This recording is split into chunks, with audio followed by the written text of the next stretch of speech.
Friends recently in fact 10 जुलाई को Turkey के president Recep तायिप Erdogan ने जो टर्की के इस्तांबुल शहर में एक फेमस म्यूज़ियम है जिसको हाजिया और आया सोफिया कहते हैं, उसको एक ऑर्डर पास किया कि ये अब म्यूज़ियम ना रह करके एक मस्जिद बन जाएगा और यहाँ मुस्लिम नमाज पढ़ पाएंगे। ये जगह 1934 तक एक मस्जिद की तरह इस्तेमाल होता था, यहाँ मुस्लिम नमाज पढ़ते थे। और उसके बाद 1934 में यहाँ के रूलर, यहाँ के डिक्टेटर, इनफैक्ट मॉडर्न टर्की के बिल्डर, निर्माता मुस्तफ़ा कमाल पाशा ने इस जगह को 1934 में एक मस्जिद से एक म्यूज़ियम का रूप दे दिया और यहाँ नमाज पढ़ना बंद करवा दिया गया। इससे पहले कि हम एर्दोगन ने जो काम किया है उसका इम्प्लीकेशन क्या है और पूरी दुनिया उसको किस तरह से ले रही है, उस पर जाने से पहले हम ये देखें कि आया सोफिया की हिस्ट्री क्या है और इसका पास्ट क्या है। प्रेसिडेंट तायिप एर्दोगन के इस ऑर्डर में क्या प्रॉब्लम है। फ्रेंड्स, आया सोफिया असल में एक चर्च था, एक कैथेड्रल था और जिसमें क्रिश्चियन जो है पूजा करते थे, अपने खुदा को पूजते थे। इसे जस्टिसियन वन नाम के बाइजेंटियन राजा ने 537 में कॉन्स्टेंटिनोपल में बनवाया था। ये एक बहुत खूबसूरत जगह पर लोकेटेड है, इसको कहते हैं गोल्डन हॉर्न हार्बर। ये 3 तरफ से इसमें पानी है और इसकी लोकेशन काफ़ी खूबसूरत है। जस्टिनियन जो किंग थे, ये 527 से 565 तक इन्होंने ईस्टर्न रोमन एम्पायर जो था उस पर हुकूमत किया था। इनको जस्टिनियन द ग्रेट भी कहा जाता है क्योंकि अपने वक्त में इन्होंने काफ़ी कंस्ट्रक्शन करवाया था, शाहजहाँ की तरह इन्होंने इमारतें बनवाई थी। एक इम्पॉर्टेंट काम इन्होंने ये भी किया था कि इन्होंने मॉडर्न सिविल लॉ जो अभी most of the countries of Europe में जो यूज़ होता है उसको भी इन्होंने कोडिफाई करवाया था, बनवाया था। ये काफ़ी एक हम्बल बैकग्राउंड से आए थे। इनके एक्चुअली चाचा एक स्लेव, कहा जाता है कि एक स्लेव थे या एक ऑर्डिनरी आदमी थे, वो फिर एम्पेरर बने और उनको ये एडवाइस करते थे जस्टिनियन वन, और फिर बाद में ईस्टर्न रोमन एम्पायर का ताज पहना। हम लोग थोड़ा और पीछे चलते हैं। कॉन्स्टेंटिनोपल ईस्टर्न रोमन एम्पायर का, जिसको हम लोग बाइजेंटियन सल्तनत भी कहते हैं, वहाँ का ये कैपिटल था। वहाँ के राजा कॉन्स्टेंटाइन द ग्रेट के नाम पर इस शहर को कॉन्स्टेंटिनोपल कहा गया। वो 324 में इस शहर की उन्होंने बुनियाद रखी थी और उन्होंने रोमन एम्पायर का कैपिटल रोम से हटाकर कॉन्स्टेंटिनोपल में रख दिया था और यहीं से पूरे रोमन साम्राज्य को, पूरे रोमन एम्पायर को यहाँ से वो रूल करते थे। कॉन्स्टेंटाइन एक बहुत ही फेमस और उनको कॉन्स्टेंटाइन द ग्रेट कहा जाता है, एक बहुत ही प्रभावशाली रूलर थे। उन्होंने क्रिश्चियनिटी को, वो सबसे पहले राजा था जिन्होंने क्रिश्चियनिटी को एम्ब्रेस किया था और इन्होंने क्रिश्चियनिटी को लीगलाइज किया। इनके एम्पायर में अगर जो कोई क्रिश्चियन हो, इस मज़हब को प्रोफेस करता, तो वो कोई इलीगल काम नहीं करता। उसके बाद आगे चलते हैं। 395 में ये जो पूरा रोमन एम्पायर था 2 हिस्सों में बट गया। एक को कहते हैं वेस्टर्न रोमन एम्पायर और एक को कहते हैं Eastern Roman Empire. Western Roman Empire का कैपिटल रोम था और ईस्टर्न रोमन एम्पायर का कैपिटल कॉन्स्टेंटिनोपल था। ईस्टर्न रोमन एम्पायर में बहुत सारे शहर थे, इसमें बल्गेरिया था, ग्रीस था, मिडिल ईस्ट के सारे कंट्रीज़ जो ब्लैक सी के साथ जुड़े होते हैं, इस देश में सारे आते थे और इवन के नॉर्थ अफ्रीका के भी बहुत सारे कंट्रीज़ इस शहर में आते थे। और कॉन्स्टेंटिनोपल यूरोप का सबसे बड़ा शहर था उस टाइम और ये एक व्यापार का, ट्रेड का बहुत बड़ा सेंटर था।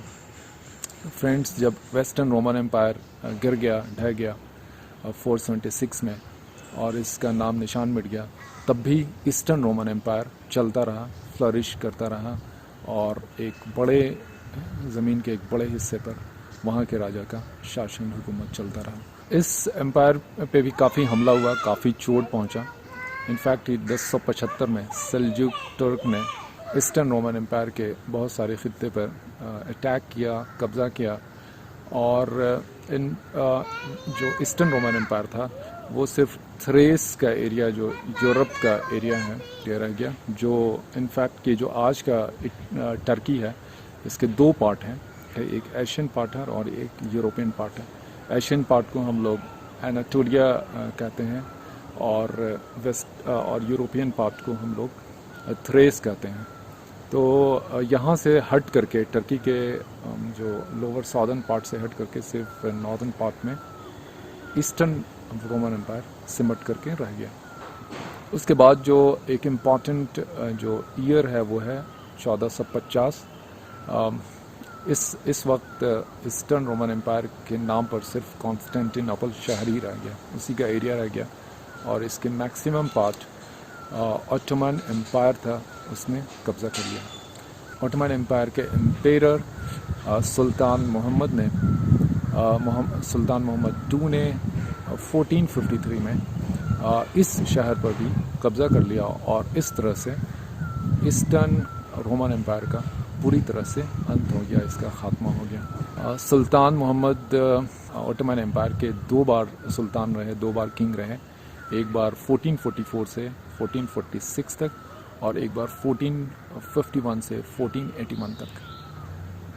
वो ये कहा जाता था कि कॉन्स्टेंटिनोपल जो शहर है, इसका फाउंडर भी कॉन्स्टेंटाइन नाम का राजा होगा और इसका जब अंत होगा, जब इसका फॉल होगा, तो उस टाइम भी कोई कॉन्स्टेंटाइन नाम का रूलर रूल कर रहा होगा।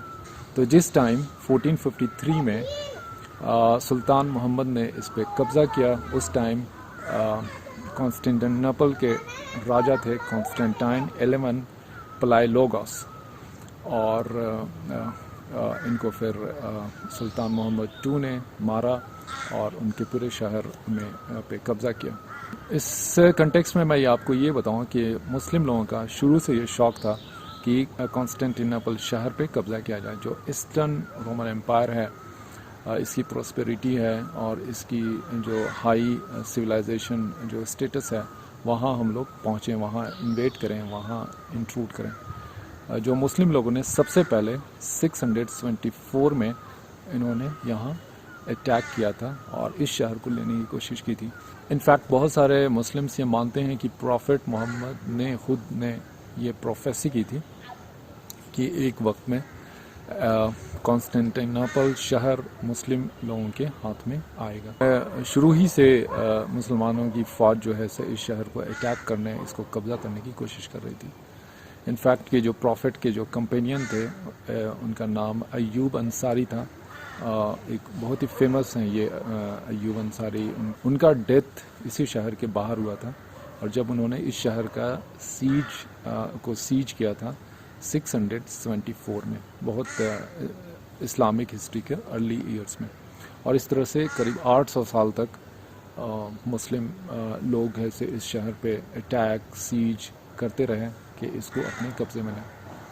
फ्रेंड्स, जो ऑटोमन एम्पायर था, इसको फाउंड किया था, इसको इस्टेब्लिश किया था, स्थापित किया था एक उस्मान नाम के एक रूलर ने 1299 में, और इस साम्राज्य का अंत 1922 में हुआ था। 1922 में आफ्टर अबाउट 700 ईयर्स इस डायनेस्टी के जो 7th रूलर थे सुल्तान मोहम्मद, सिर्फ 19 साल के जब थे तो वो राजा बने और उन्होंने 21 साल की उम्र में कॉन्स्टेंटिनोपल पे अटैक लॉन्च किया, इसको सीज किया और इसको अपने कब्ज़े में लिया। वो एक काफ़ी सक्सेसफुल राजा थे, एक बड़े कॉन्करर थे। ना सिर्फ इसको उन्होंने कब्ज़े में लिया बल्कि Serbia, Bosnia, Albania, Greece, Italy के कई शहर पे भी उन्होंने अपने कब्ज़ा में लिया, अपने घोड़े को दौड़ाए और तलवार लेकर पहुँचे। उनके बारे में हिस्टोरियन ये कहते हैं कि वो एक ऐसे यूथ थे जो कम्प्लीटली जो है रेस्टलेस थे, जो उनका एक इम्पीरियल एम्बिशन था कि ज़्यादा से ज़्यादा दुनिया के ख़ित्ता को, एरिया को कब्ज़ा करें। उनके पास एक बड़ा किंगडम था, रोमन एम्पायर, ऑटोमन एम्पायर एक बहुत बड़ा एम्पायर था, इसकी एक बहुत बड़ी आर्मी थी, लेकिन उनको लगता था कि जो है वो इनफ नहीं है और उनको सब्र नहीं था। वो चाहते थे कि पूरे दुनिया के ज़मीन पे जो है अपना घोड़े को दौड़ा दें। उनका उनका नाम Alexander the Great, Pompeii, Augustus, Caesar जैसे किंग और जनरल के साथ उनका नाम भी लिया जाए। और वो जो है पूरी दुनिया के कॉन्क्वेस्ट से उससे कम उनको कुछ नहीं चाहिए था।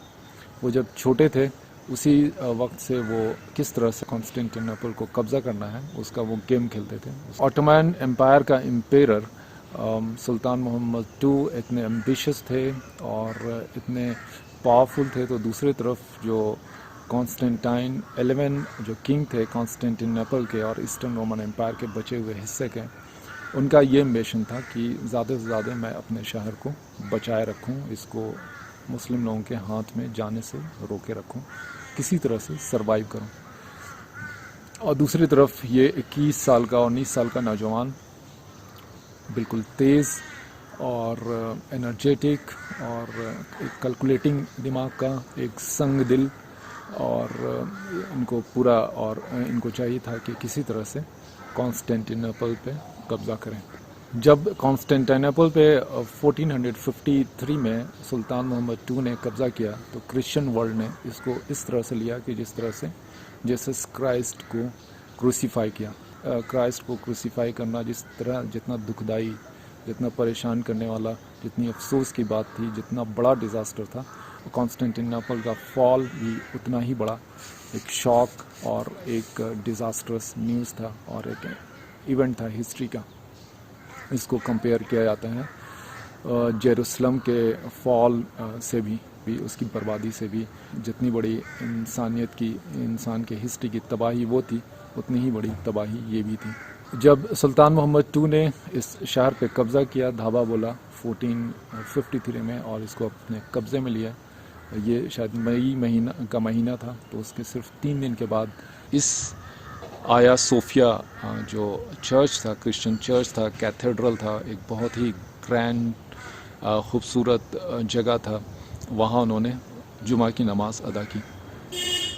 उसके बाद ऑटोमन्स जो किंग थे सुल्तान मोहम्मद, और उसके बाद जो रूलर आए, उन्होंने इस कैथेड्रल को, इस जगह को एक मस्जिद में कन्वर्ट कर दिया। उन्होंने इसमें मिनरेट लगवाए, इसमें जो खूबसूरत क्रिश्चियन आइकॉन्स लगे हुए थे जेसस के और मैरी के, उसके ऊपर जो है अरबिक रिलीजियस कैलीग्राफी लगवाई। इनफैक्ट इन्होंने मिनरेट भी लगवाए और मेहराब लगवाए, मेंबर लगवाए और एडिशन करवाए, और इसको इस तरह से इन्होंने पूरी तरह से एक मस्जिद का फॉर्म दिया। आज के दिन में आया सोफिया एक टर्की का एक मोस्ट पॉपुलर टूरिस्ट साइट और स्पॉट माना जाता है। एक साल में यहाँ 3.7 मिलियन, लगभग 40 लाख के लगभग विजिटर्स आते हैं, और सारे लोग, पूरे दुनिया से लोग आते हैं, क्रिश्चियन वर्ल्ड से आते हैं। उसके बाद फिर मुस्लिम यहाँ पे वर्शिप करते थे, लेकिन after centuries of Muslim worship, नमाज वहाँ पर होने के बाद 1934 में कमाल अतातुर्क ने इसको एक म्यूज़ियम का रूप दे दिया और बोला कि यहाँ अब से नमाज नहीं पढ़ाया जाएगा। वो एक मॉडर्निस्ट थे, एक मॉडर्न टर्की के बिल्डर थे, इसको सेकुलराइज करना चाहते थे, मज़हब के प्रभाव को कम करना चाहते थे। वो उनका ये ख्याल था कि मज़हब अलग चीज़ है और स्टेट क्राफ्ट अलग चीज़ है, और स्टेट क्राफ्ट में रिलीजन का, मज़हब का कोई भी इंटरफेरेंस नहीं होना चाहिए, और इसको इस तरह से उन्होंने एक म्यूज़ियम का रूप दिया, और तब से ये आज तक जो है से म्यूज़ियम था। अब हम देखें कि इस पॉलिसी से कि इसको फिर हम मस्जिद बनाएं, इसमें क्या प्रॉब्लम है। सबसे पहले हमको तो ये लगता है कि ये एक इमोरल काम है। आपने एक टेरिटरी कब्ज़ा किया, एक रूलर दूसरे रूलर की टेरिटरी को कब्ज़ा करते आई है, ये हिस्ट्री, पूरी हिस्ट्री यही है, मार्काट ही है, तो ठीक है वो चल रहा है। लेकिन आप एक रिलीजियस जगह को कब्ज़ा कर रहे हैं और उसको फिर कन्वर्ट कर रहे हैं, इससे काफ़ी लोगों के सेंटिमेंट हर्ट होते हैं।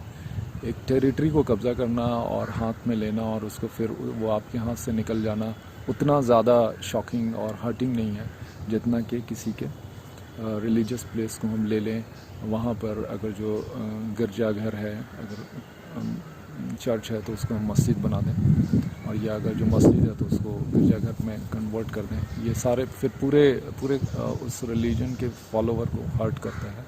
आप ये देखें इस तरह से कि अगर जो आपकी मस्जिद को अगर जो कोई कब्ज़ा कर ले और उसको कोई दूसरा रिलीजियस प्लेस बना दे, तो आपको कितना दुख होगा, आपको कितना बुरा लगेगा। उसी तरह से उनको भी लग रहा होगा अगर जो आप ये कर रहे हैं। जब इसको आटातुर्क ने एक म्यूज़ियम बनाया तो इनका एक secular, this was an act towards harmony. इसको एक मस्जिद से उन्होंने एक म्यूज़ियम बना करके एक पूरे ह्यूमैनिटी की प्रॉपर्टी बना दी, इस पूरे इंसानियत की ये एक प्रॉपर्टी हो गई। उसको यूनेस्को ने वर्ल्ड हेरिटेज माना, और ये किसी कम्युनिटी या किसी रिलीजियस ग्रुप का नहीं रहा। और इस तरह से उन्होंने एक मेरे ख्याल से एक बढ़िया काम किया कि इससे किसी को तकलीफ़ ना हो। लेकिन जब इसको फिर मस्जिद बना रहे हैं तो आप देखिए कि कितने लोगों के सेंटिमेंट को हर्ट कर रहे हैं। पूरी दुनिया से रिग्रेट आ रहा है और लोग कंसर्न एक्सप्रेस कर रहे हैं, बोल रहे हैं कि ये सही नहीं है।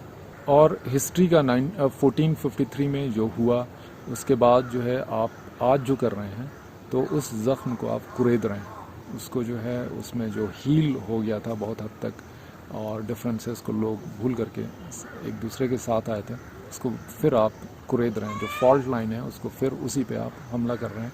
हमको ये फिर ठीक नहीं लगता है कि ये जो है सही कदम है। तो दुनिया में जगह की कमी नहीं है एक्चुअली। आप कहीं जहाँ चाहें आप बनाएं।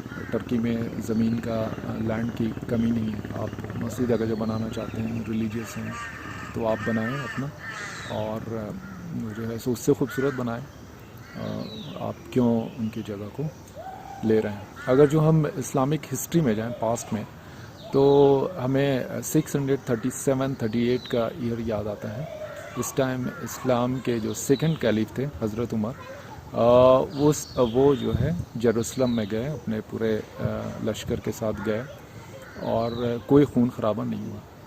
और वो एक क्रिश्चियन सिटी था उस टाइम जेरूसलम, और ये एक सफ़ेद कैमल पे गए, और इनके साथ इनके सारे फॉलोवर्स, सोल्जर्स घोड़े पर और ऊँट पे बैठ के गए। और वहाँ का जो क्रिश्चियन प्रिस्ट थे, जो हेड थे, पैट्रियार्क सोफ्रोनियस, वो आए और शहर की चाबी लेकर के आए और हज़रत उमर के हाथों में दिया। कहते हैं कि हज़रत उमर चर्च ऑफ हॉली सेपल्कर में गए, और वहाँ पे वहीं पर जीसस क्राइस्ट जो है वहीं से उठे, दोबारा ज़िंदा हुए।